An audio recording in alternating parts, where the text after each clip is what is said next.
wabarakatuh.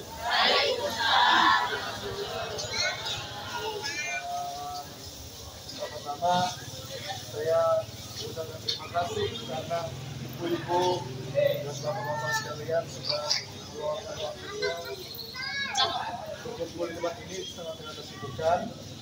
Kami datang dari BMKG Pusat di Jakarta, unit kerja kami pusat gempa tsunami. Jadi kami yang memonitor pergerakan gempa-gempa ini. Dan termasuk kejadian tanggal 21 November 2022 itu adalah hasil dari analisis kami di BMKG Pusat. Kebetulan rekan saya di sini ada 3 orang, menyertai Mas Gatot Daniarsa, Mas Ardian Widiokantio, dan Mas Taufik. Jadi kedatangan kami di sini adalah untuk berbagi pengetahuan, ibu-ibu sekalian. Bukan berbagi bantuan ya, karena saya juga perlu bantuan. Ya, jadi ibu-ibu sekalian, benar adanya, mungkin ibu-ibu selama sebulan terakhir mengalami gempa yang besar dan susulan, yang besar dan kecil, yang goyang dan kurang goyang. Jadi ini merupakan suatu fakta, ibu-ibu sekalian. Kita sedang tidak menakut-nakuti, tetapi kedatangan kami kemarin dimulai dari daerah Cijedil sampai melalui tadi Sarampai, kemudian ke Sarampat, kemudian ke Carwi,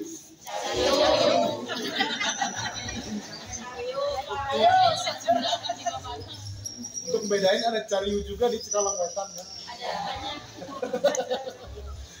Kemudian ke apa namanya terakhir tuh? Cibulakan, kantor desa Ciberem. Itu adalah daerah area dari sesar aktif yang mana belum ada di peta, belum ada di buku-buku edukasi. Kita tahunya hanya selama ini, mungkin sebagian kecil dari ibu-ibu sekalian pernah baca ada namanya patahan Tim Mandiri. Itu startnya dari Teluk Pelabuhan Ratu sampai ke Padalarang. Selama ini itu aja garisnya. Dari 20 tahun lalu saya baru belajar kebumian. Tetapi setelah terjadi ada goyang ini, yang besar ini, kami turun ke lapangan. Ada tim peneliti, ada tim seismologi, ada tim longsor, tim GPS, tim semua tim lah kita turunkan. Ternyata di sekalian daerah balik di bukit ini sampai ke daerah bawah Cina sana, itu adalah namanya segmen atau sesar Cugenang. Dia beda tempat dengan beda sesar Cimandiri. Kalau Cimandiri kan tadi saya bilang dari Pelabuhan Ratu sampai Padalarang. Tapi kalau Cugenang itu ya kita kurang lebih panjangnya 7 km. Ya? Iya. Kenapa dinamakan Cugenang? Karena melintas di daerah Kecamatan Cugenang. Itu kita pengetahuan dulu. Kita tahu ya ibu-ibu, daerah kita rawan ada patahan namanya patahan Cugenang atau sesar Genang sama patahan. Nah, yang kedua, gempa itu berulang. Ibu sekalian, gempa itu berulang.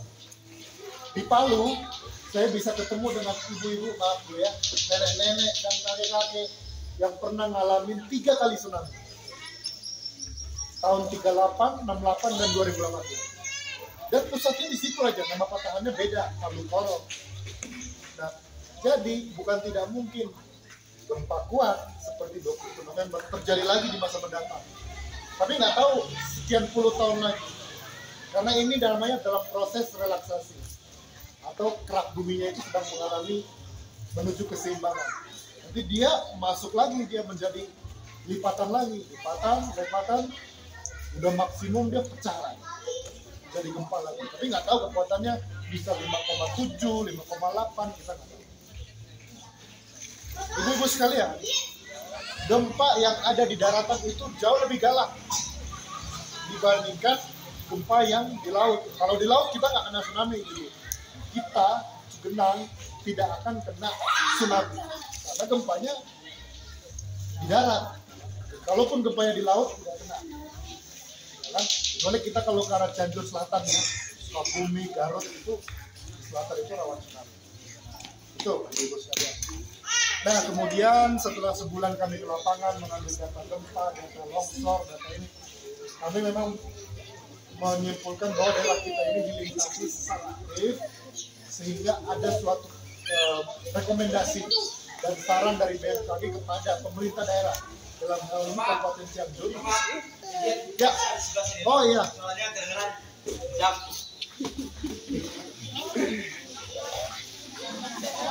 Jadi kedengeran.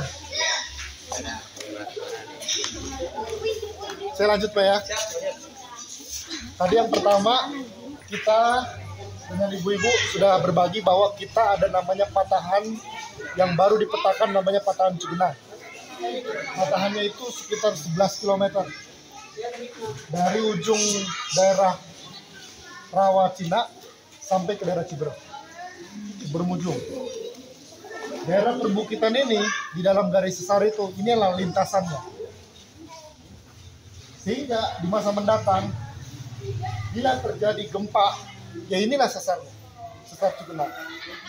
Tapi kita nggak perlu panik, bapak-bapak, ibu-ibu. Seluruh wilayah Indonesia kecuali Kalimantan itu juga sama nasibnya kayak kita. Tinggal tidur ditemani sama gempa. Udah takdirnya Pak, kita bukan orang negara Eropa yang nggak punya gempa. Kita memang Indonesia ini rawan gempa. Nasib kita tinggal di rawan gempa ini nggak cuma kampung saya sendiri Pak. 1 Oktober 2022, baru 2 bulan yang lalu kan, 1 orang meninggal di kampung saya karena gempa di Tarutung, Tapanuli Utara. Kebetulan bukan mereka yang melakukan analisis. Jadi sama kita Pak Ibu, kita memiliki nasib yang sama tetapi tidak berpangku tangan. Setelah kita tahu ini, kita melakukan edukasi dan simulasi. Simulasinya apa? Dimulai dari anak-anak sekolah. Kita buat setahun sekali pelatihan gempa. Kita buat setahun sekali pelatihan penanganan korban dan sebagainya. Gak apa-apa ibu sekalian. Gitu. Nah, jadi seperti itu kurang lebih tadi di sana, ibu bapak sekalian.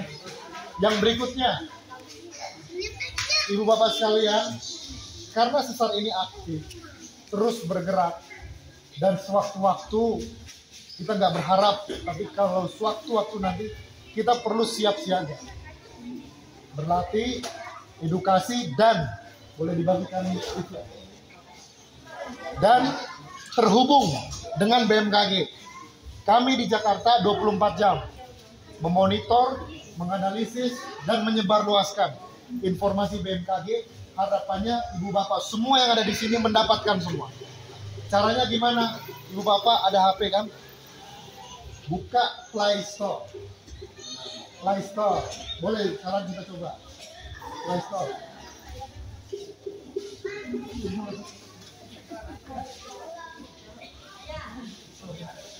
Play Store.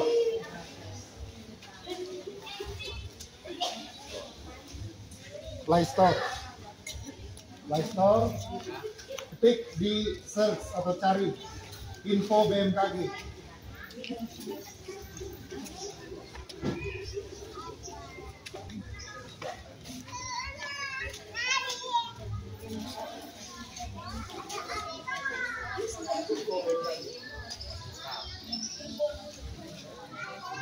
Info BMKG.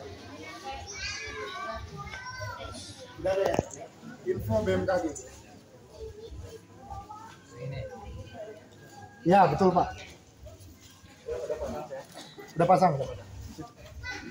Info BMKG. Ada tulisan di hijau itu install atau pasang. Klik itu Bapak, sejak ibu bapak berhasil menginstal info BMKG, semua informasi gempa bisa sampai di tangan bapak-bapak sekalian, ibu-ibu sekalian 3 menit. 3 menit. Jadi perlu terhubung dan 24 jam. Dan kalau ada gempa jam 2 pagi, jam 3 pagi, 3 menit.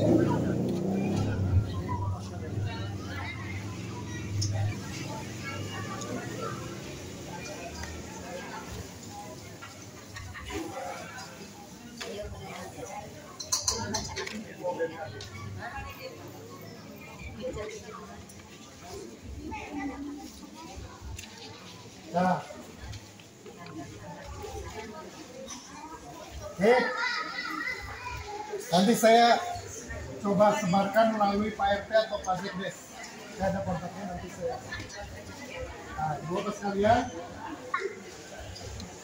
setelah kita terhubung dengan aplikasi info BMKG, ini tidak hanya info gempa, tapi info cuaca, info iklim, info gempa, dan kalau ibu-ibu bapak-bapak mau wisata ke selatan, karena kan rawan tsunami, ini juga ada memberikan informasi mengenai tsunami. Kalau berat di instalasi Play Store, mungkin di Twitter atau Instagram itu juga kita update. Nah, ibu bapak sekalian, tadi sudah selesai tentang informasi. Yang berikutnya adalah edukasi. Sekarang ibu bapak coba buka kertasnya yang paling besar. Nah, sekarang saya mau bertanya, ibu bapak waktu jam 1:30 gempa, yang dilakukan pertama ngapain? Apa tadi? Ada yang selain lari nggak? Teriak keluar rumah. Benar Bu ya. Apa itu? Siapa yang berlindung? Tadi ke sawah. Lari ke sawah.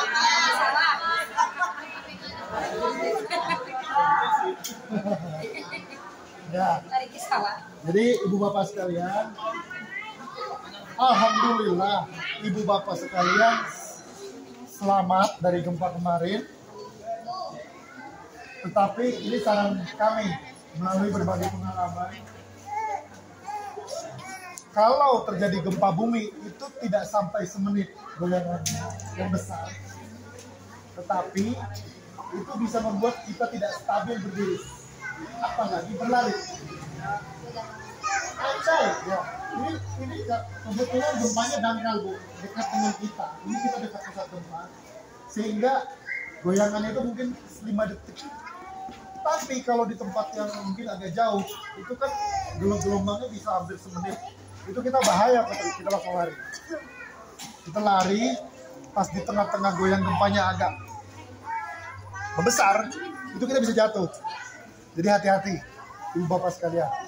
Kalau memang harus berlari, pastikan dari lokasi ibu bapak berdiri atau duduk ke tempat lapangan terbuka atau ke jalan raya itu tidak jauh. Nah, sehingga 5 langkah nyampe. Ya, ibu bapak ya. Kalau sekiranya ada di kamar mandi atau kamar tidur, susah untuk gerak keluar, mending berlindung. Lihat nomor 2. Nomor 2 itu ada orang lagi ngapain? Berlindung di bawah meja. Ya, bukan meja gitu ya. Kalau meja TV nggak bisa. Meja makan, meja belajar. Ya, dan jangan dari kaca. Dari kaca tak. Iya.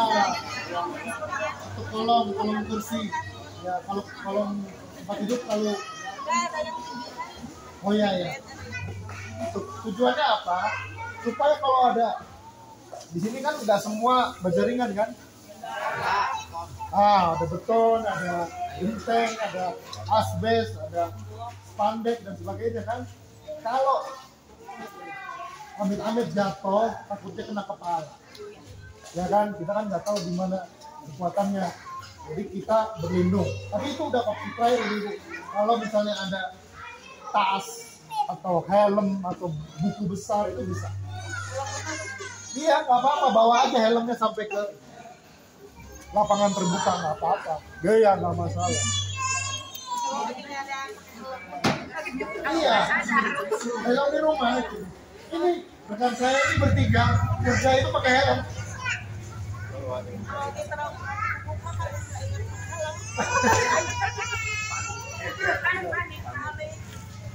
Ya,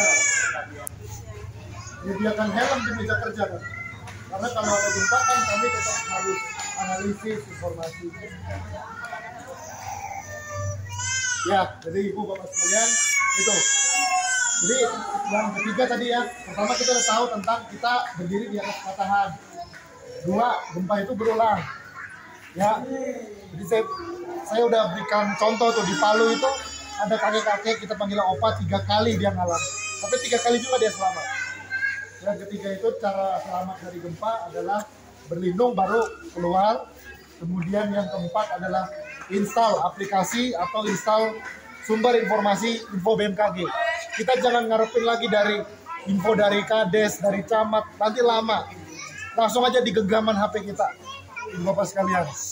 Kan semua punya HP kan ibu bapak, ya kan? Punya. Mungkin kalau televisi sama radio kan nggak on terus. Tapi kalau HP kan on terus. Masa? Kadang-kadang internet. Oh.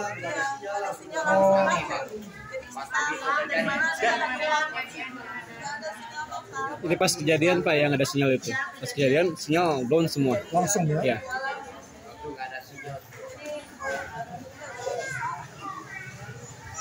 Oke. Ya berarti kedepannya kita perbaiki jaringan Pak ya? Iya Pak. Jaringan internetnya. Kalau kita di Banten, daerah selatan itu Lebak, Bayah, Malingping, Panggarangan itu dia ada radio amatir sama orari yang memang dia tahu kan jaringan internet susah, dia pakai HT ke pos-pos kami gitu, pakai HT. Mungkin bisa juga kita gagas Pak. Boleh jadi Pak. Pos kamling kita dilengkapi HT supaya mungkin kalau ada info gempa dia langsung speaker masjid atau speaker apa gitu. Intinya kan nggak harus HP, bisa HT, bisa radio gitu. Itu. Nah, ini yang terakhir ibu bapak sekalian, jangan panik, jangan gusar, jangan khawatir. Pemerintah daerah dengan BMKG, dengan Badan Geologi, dengan BRIN ini bekerja sama untuk mengurangi risiko bencana dengan melakukan penetapan zona-zona bencana, termasuk zona risiko tinggi, rendah, dan sedang. Kebetulan bukit kita ini yang di belakang ini semua zona merah, yang bukit. Makanya bukit itu jangan digundulin. Kalau ada yang mau tebang-tebang untuk swasta itu, kasih tahu itu. BMKG bilang nggak boleh itu. Kalau digundulin, berarti bekas akarnya itu tempat air masuk. Iya, tempat penyerapan air bu, air masuk, longsor. Kan ada jejak longsor. Jangan sampai ya ibu bapak ya. Kita lestarikan lah. Di situ kan kita juga ada satwa-satwa lindung kan yang perlu dilindungi. Nah, jadi ibu bapak sekalian, sambil nanti kita masuk ke fase pasca bencana, kemudian ada kebijakan-kebijakan dari pemerintah, dari kami dari BMKG mengajak supaya kita ikut dengan pemerintah. Pemerintah bilang buat fondasi katakanlah jarak 1 meter, kita ikut ya ibu bapak sekalian. Buat misalnya bangunan tidak boleh lebih dari 2 lantai misalkan. Itu ada basic science-nya ibu bapak. Bukan ngarang-ngarang gitu loh. Jadi kalau dilarang bikin 3 lantai lebih, itu berarti ada dasar sains, ilmu seismologi, ilmu gempa bumi yang bermain di situ. Karena kita dekat dengan kita. Kurang lebih seperti itu ibu bapak. Barangkali ada yang mau ditanyakan.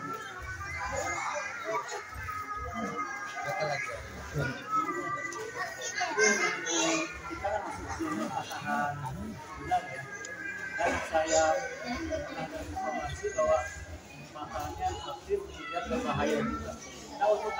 ini sekarang dan depannya gitu. Rekomendasi dari BMKG pemerintah itu seperti apa? Misalkan apa ada semacam dua desa atau relokasi, yang lainnya bagaimana? Dari BMKG Pak ya? Ya. Dari BMKG itu pemerintah daerah itu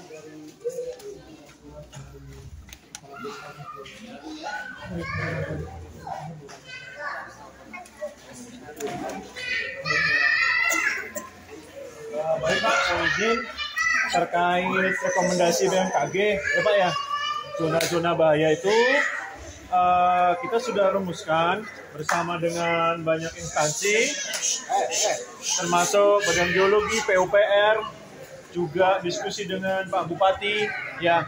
Jadi kita sudah tetapkan dan sudah kita sampaikan ke Bapak Bupati, termasuk Bapak Camat dan Kades-Kades seperti itu. Jadi sudah ada lokasi-lokasinya. Ada yang zona merah, zona oranye, dan zona kuning. Ya, di situ zona merah ditetapkan sebaiknya rekomendasinya BMKG itu tidak untuk tempat tinggal. Kalau zona merah ya, nanti mungkin lebihnya bisa konfirm ke kepala desanya ya Pak ya.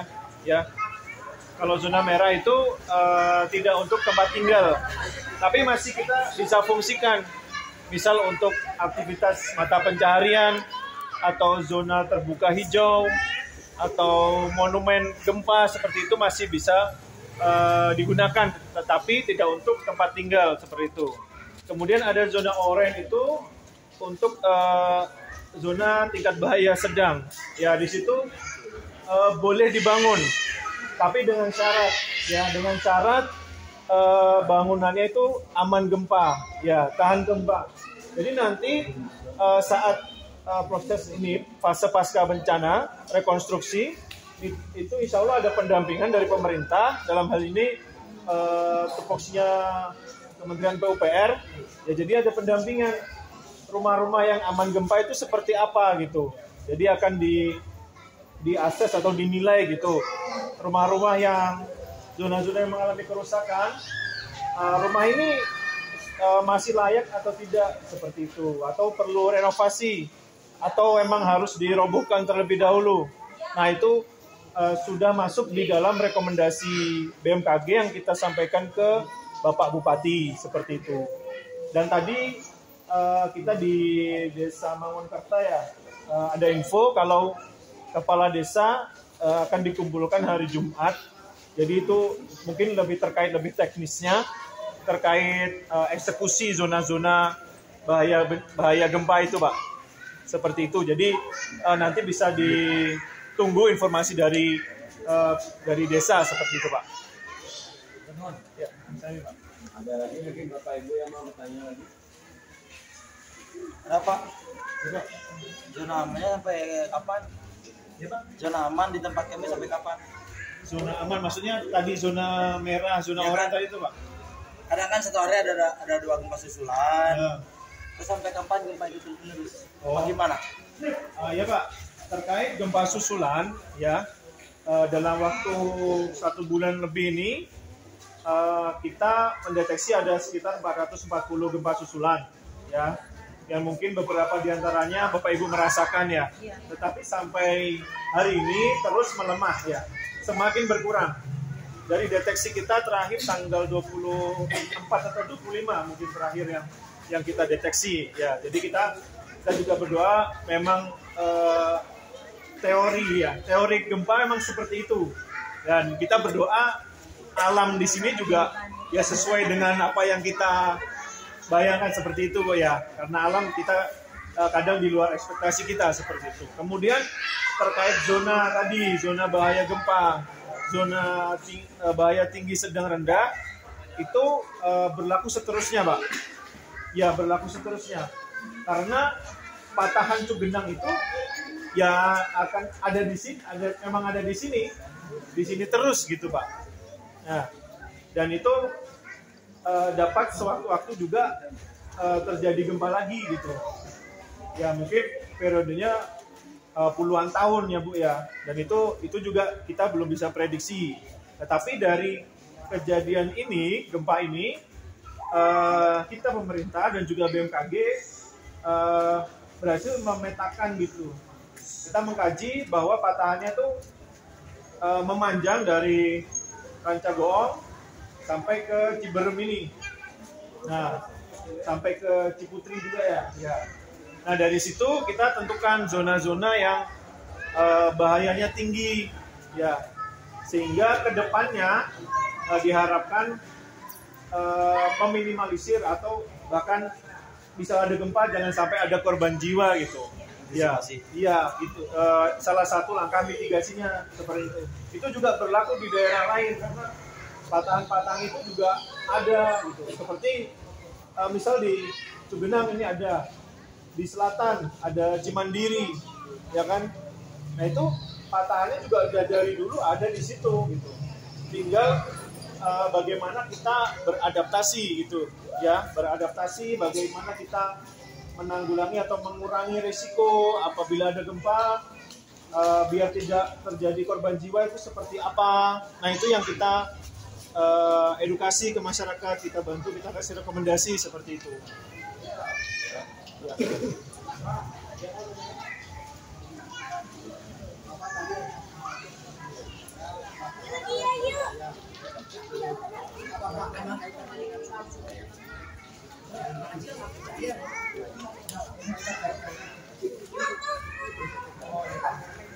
Baik, terima kasih Pak. Ya terkait memang ada Pak ya fenomena sumur kering ya. Itu memang fenomena biasa terjadi setelah gempa besar Pak. Ya.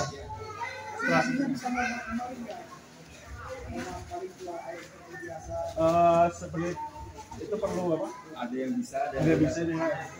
Dia bergeser Pak, dari yang awalnya ada airnya, jadi dia tanahnya tuh bergeser, jadi tertutup gitu Pak. Jadi mungkin kalau dibuat sumur baru lagi akan keluar air Pak. Tapi untuk di lokasi itu Kering.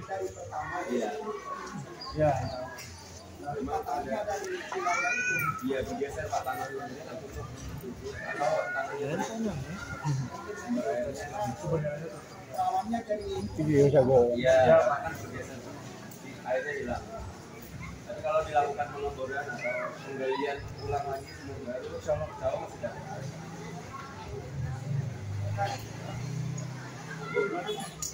Ingin bertanya Pak, saya mewakili ibu-ibu panggilannya banyak ibu-ibu perempuan-perempuan di sini gitu. Kita kan pengen kembali seperti semula gitu ya, seperti beres-beres rumah gitu kan ya, kembali ke masuk ke rumah. Setidaknya kalau ada yang rusak kita bisa perbaiki walaupun memang di sana bantuan belum datang gitu ya. Dan kita juga harus sifatnya mandiri lagi gitu Pak ya. Kemudian seperti cuaca kan bisa diprediksi kapan cuaca akan dari hujan menjadi panas. Kalau untuk gempa, kapan kira-kira si gempa itu bisa hilang sepenuhnya, bisa diprediksi sama BMKG. Titik pusat yang paling patahan yang sampai menyebabkan rusak itu sebenarnya ada di mananya? Memang kan banyak ini, tapi ingin tahunya itu titik yang sampai menyebabkan dia gempa itu di mana gitu. Ingin tahu, karena kan kita kadang-kadang itu di sana, dari situ kakek gitu Pak. Ya. Oh penjelasannya. Ya. Mau izin saya jawab yang pertanyaan kedua dulu ya, terkait pusat gempa ya, atau kita mungkin kenal epicenter, yaitu titik pusat gempanya itu di mana sih? Ya. Nah itu berdasarkan analisis kami BMKG dengan update dari kemarin kita survei, epicenter itu di daerah Nagrek, Kampung Rawacina. Ya, di situ juga di mana kerusakan di situ juga cukup parah ya, longsor juga cukup parah ya.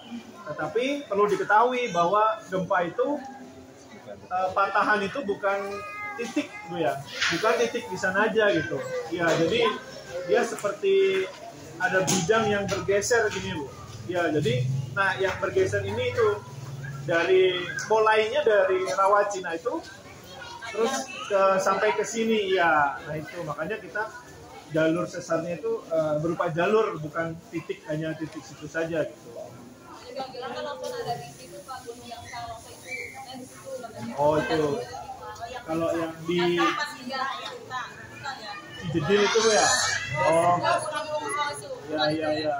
Kalau dari kita bukan di situ, tapi itu sepertinya efek dari bidangnya ya, tebingnya curam, kemudian curah hujannya sebelumnya tinggi, jadi dia tanahnya itu ikatannya lemah gitu. Jadi setelah diguncang dia longsor seperti itu ya. Terus terkait pertanyaan pertama tadi, Kalau udah cuaca bisa diprediksi. Oh, iya. Gempa kapan bisa diprediksi? ya itu Bu, sekali lagi ya kita tekankan, gempa itu tidak bisa diprediksi ya di seluruh dunia. Ya, tidak bisa diprediksi. Yang kita bisa jelaskan itu potensi tempat-tempat yang sumber gempa. Ya, seperti di pantai di selatan Jawa itu ada Megatrust ya. Kemudian Sesar Cimandiri, kemudian Sesar Cugenang. Nah, kita yang bisa menjelaskan di sini tuh potensi terjadi gempa. Tapi kapannya, kekuatannya berapa, itu kita tidak bisa memprediksi ya. Terkait gempa susulan, seperti yang tadi saya sampaikan, ada teorinya ya. Teorinya semakin lama semakin melemah ya. Itu teorinya. Apabila sementara alam ini kan lebih rumit ya, lebih rumit. Misal seperti di Palu, itu juga gitu, semakin lama semakin habis. Tapi beda yang di Lombok, ya di Lombok itu gempa besar, setelahnya susulan, kemudian gempa besar lagi, sampai 3 kali seperti itu. Nah, tapi kalau di sini dari pemantauan kita sampai 1 bulan ini, itu sudah sangat sedikit, ya sangat menurun. Yang kemarin mungkin dulu sehari bisa puluhan kali, sekarang sehari mungkin sekali, seperti itu aja, dan kekuatannya semakin mengecil ya. Kalau dari kacamata kami terkait aktivitas ya, Bapak Ibu sudah bisa memulai aktivitas seperti itu dengan memperhatikan kondisi bangunan ya. Apabila masih tiang-tiang terlihat masih kuat, dinding masih aman, bisa mulai bersih-bersih atau ya. Kemudian kalau terkait rawan udah mau roboh ya jangan dipaksakan seperti itu sambil menunggu bantuan dari pemerintah seperti itu. Ya.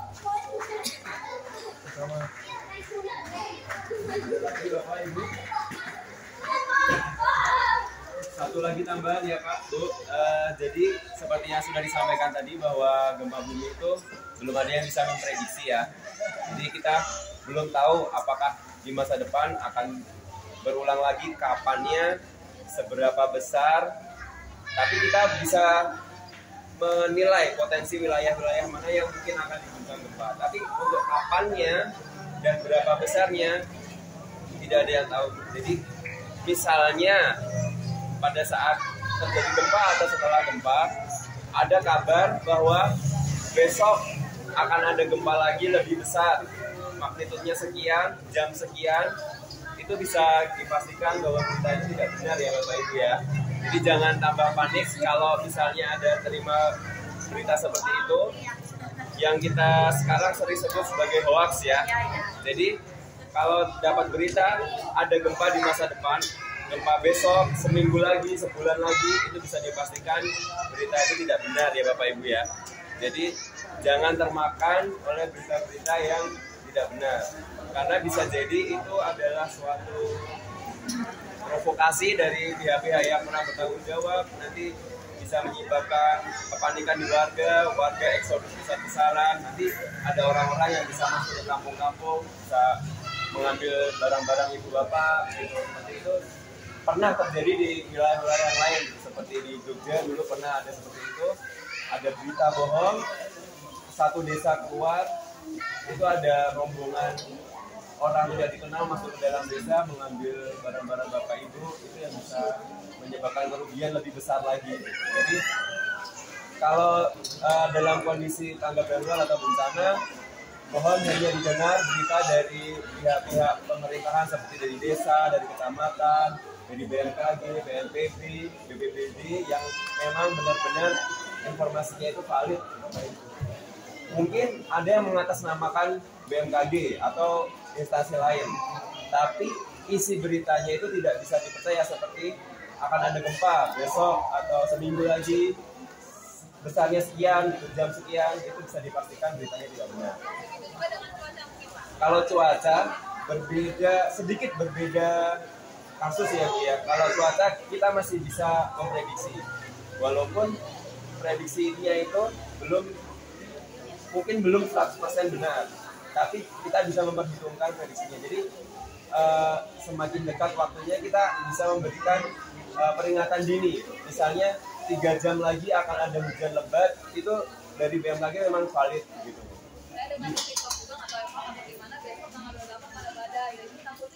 Itu juga tadi barusan dibahas sama teman-teman. Ya, tambahkan. Ya, dari BMKG juga sudah menyampaikan lewat kepala badan kami. Nanti ada press release-nya untuk menjelaskan bahwa sebenarnya tanggal 28 akhir tahun ini, dalam seminggu terakhir tahun ini sampai awal tahun depan memang cuacanya akan ekstrim gitu, dan jumlah hujannya akan lebih tinggi daripada bulan-bulan sebelumnya gitu. Tapi untuk badainya sendiri tadi ada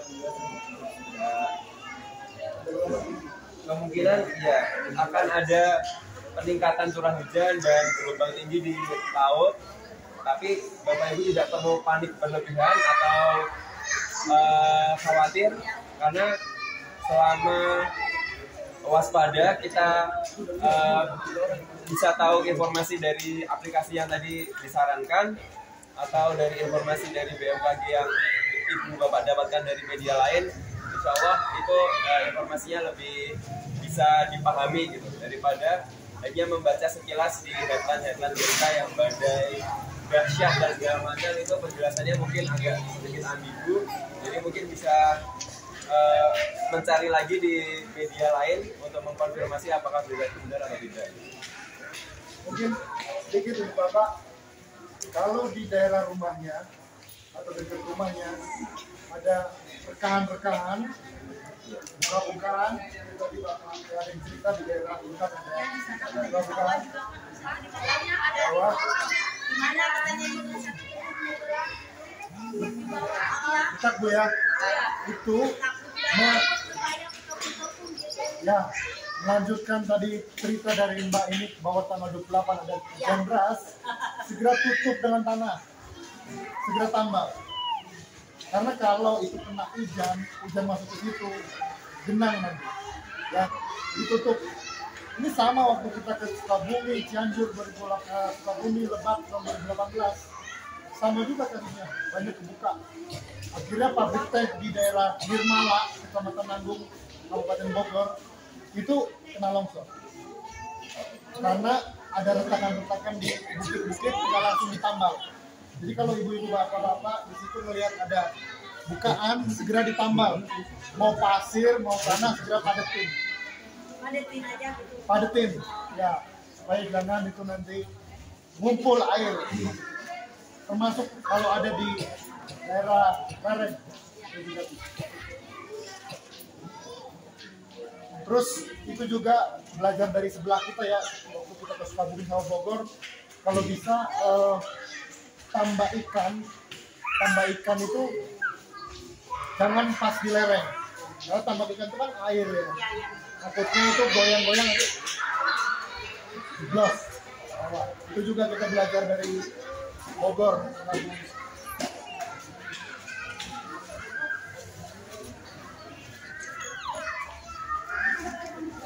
Ada lagi Bu Bapak?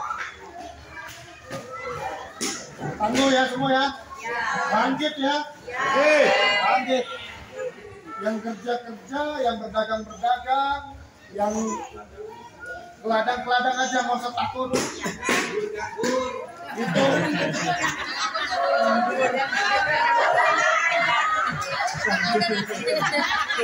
BMKG buka P3K.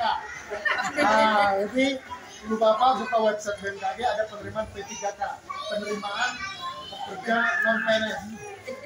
Jadi coba siapa tahu berminat silakan daftar. Kalau nggak berminat, kementerian lain juga buka. Ya, ibu bapak ya, bangkit lagi, kerja lagi, Cianjur bangkit. Jabar juara. Saya KTP Jabar soalnya. Kita slogannya Jabar juara. Ya, Jabar juara. Kita sekali kita nyanyi ya. Udah pernah nyanyi kalau ada gempa? Belum. Adik-adik udah tahu nih kayaknya. Tahu ya? Tahu. Ini ya. Mulai dari kalau ada gempa. Iya.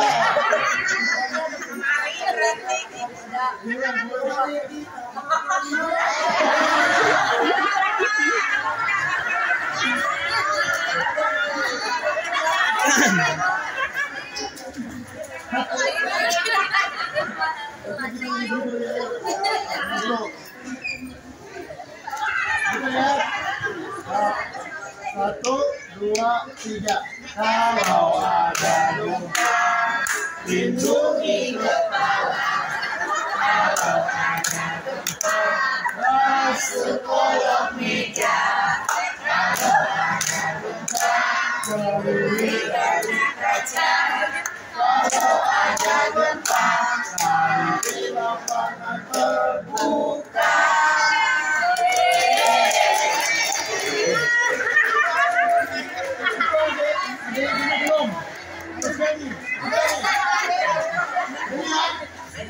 Kita tepuk tangan. 1, 2, 3. Kalau ada gempa, lindungi kepala. Kalau ada gempa, masuk kolong meja. Kalau ada gempa, jauhi dari kaca. Kalau ada gempa, cari tempat terbuka.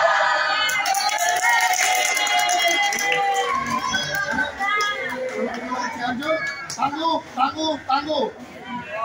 Ciberem bangkit, gitu ya. Ya, supaya tes. Cianjur, Ciberem bangkit.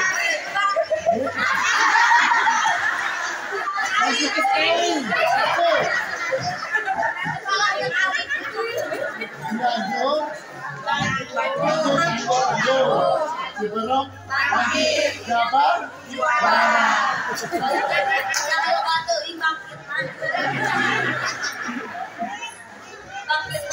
Cianjur, tangguh. Ciberem bangkit. Jabar juara. Oke. Mohon maaf jika ada kekurangan kata. Assalamualaikum warahmatullahi wabarakatuh.